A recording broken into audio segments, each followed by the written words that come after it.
ലാബറിന്ത്. ഈ വാക്ക് കേൾക്കുമ്പോഴേ നമ്മുടെ മനസ്സിലേക്ക് വരുന്നതെന്താ? വഴിയറിയാതെ കുടുങ്ങിപ്പോകുന്നൊരു വലിയ കുരുക്കല്ലേ? സത്യം പറഞ്ഞാൽ നമ്മളിൽ ഭൂരിഭാഗം പേരുടെയും ധാരണ അതുതന്നെയാണ്. പക്ഷേ ആ ധാരണ തെറ്റാണെങ്കിലോ? ഈ പുരാതന ചിഹ്നത്തിന് നമ്മൾ വിചാരിക്കുന്നതിലും എത്രയോ ആഴത്തിലുള്ളൊരർത്ഥമുണ്ട്. അപ്പൊ നമുക്ക് ആ രഹസ്യത്തിലേക്കൊന്ന് ഇറങ്ങിച്ചെന്നാലോ? അപ്പോ നമുക്ക് ഏറ്റവും പ്രധാനപ്പെട്ട ചോദ്യത്തിൽ നിന്ന് തന്നെ തുടങ്ങാം. എന്താണ് ശരിക്കും ഒരു ലാബിറിന്തും ഒരു മേസും തമ്മിലുള്ള വ്യത്യാസം? കാരണം ഈ ഒരു ചോദ്യത്തിന്റെ ഉത്തരം മാത്രം മതി നമ്മുടെ ജീവിതത്തെക്കുറിച്ചുള്ള കാഴ്ചപ്പാടിനെ തന്നെ മാറ്റിമറിക്കാൻ. നമുക്ക് നോക്കാം. ശരി, ഇതാണ് അടിസ്ഥാനപരമായ വ്യത്യാസം. ഒരു ലാബറിന്തിനകത്തേക്കും പുറത്തേക്കും ഒരൊറ്റ വഴിയേ ഉള്ളൂ. അതിൽ നിങ്ങൾക്ക് വഴിതെറ്റില്ല.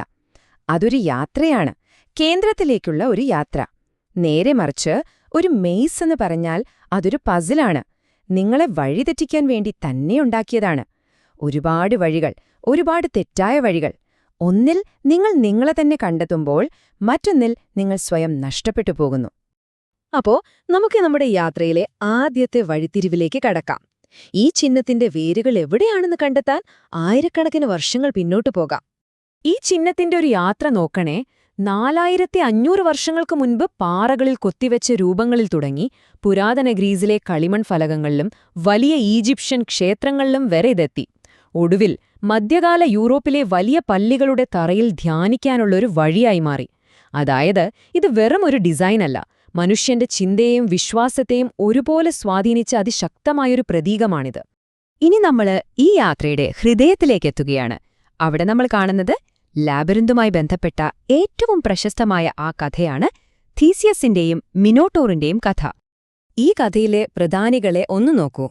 അധികാരമോഹിയായ ഒരു രാജാവ്, ശാപം കൊണ്ട് ജനിച്ച ഒരു ഭീകരജീവി, ആ ജീവിയെ അടച്ചിടാൻ ഒരു കെട്ടിടം പണിയേണ്ടി വന്ന ഒരു മഹാശില്പി, അതിനെ കൊല്ലാൻ വരുന്ന ഒരു വീരനായകൻ, പിന്നെ ആ നായകനെ സഹായിക്കുന്ന ഒരു രാജകുമാരിയും. ഇവരൊക്കെ ചേരുമ്പോൾ ഈ കഥ വെറുമൊരു കഥയല്ലാതായി മാറുന്നു.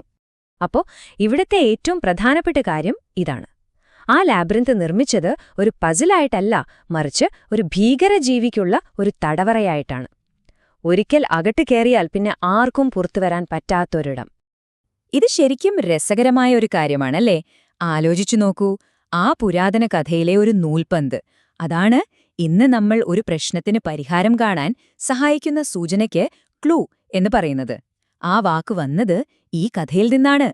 അപ്പോ ചരിത്രത്തിലൂടെയും മിത്തുകളിലൂടെയുമൊക്കെ സഞ്ചരിച്ച് നമ്മളിതാ കേന്ദ്രത്തിലെത്തിയിരിക്കുന്നു. അതായത് ഈ ചിഹ്നത്തിന്റെ ഏറ്റവും ആഴത്തിലുള്ള മനഃശാസ്ത്രപരമായ അർത്ഥത്തിലേക്ക്. ചില ചിന്തകർ മീസിനെ കണ്ടത് ആധുനിക ജീവിതത്തിന്റെ ഒരു പ്രതീകമായിട്ടാണ്. ഒരുപാട് തിരഞ്ഞെടുപ്പുകൾ, ഏതു വഴിക്ക് പോകണമെന്നറിയാത്ത അവസ്ഥ, ആ ഒരു ആശയക്കുഴപ്പം. നമ്മുടെ വഴി തിരഞ്ഞെടുക്കാനുള്ള സ്വാതന്ത്ര്യം തന്നെ ചിലപ്പോൾ ഒരു ഭാരമാകാറില്ലേ? ആ ഉത്കണ്ഠയാണ് മീസ്. പക്ഷേ പ്രശസ്ത മനഃശാസ്ത്രജ്ഞനായ കാൾ യുങ് ലാബിറിന്തിനെ കണ്ടത് നേരെ തിരിച്ചായിരുന്നു.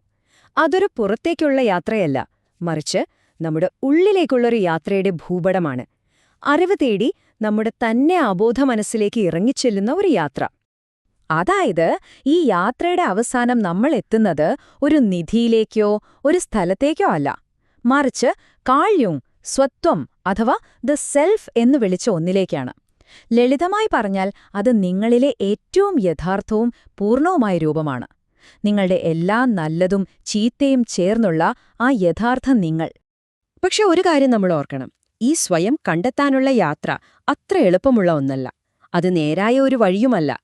ലാബിറിന്തിന്റെ ആ വളഞ്ഞു പുഴഞ്ഞ പാതയുണ്ടല്ലോ, അത് പ്രതീകവൽക്കരിക്കുന്നത് നമ്മുടെ ജീവിതത്തിലെ ബുദ്ധിമുട്ടേറിയ വളവുകളും തിരിവുകളും നിറഞ്ഞ വഴികളെയാണ്.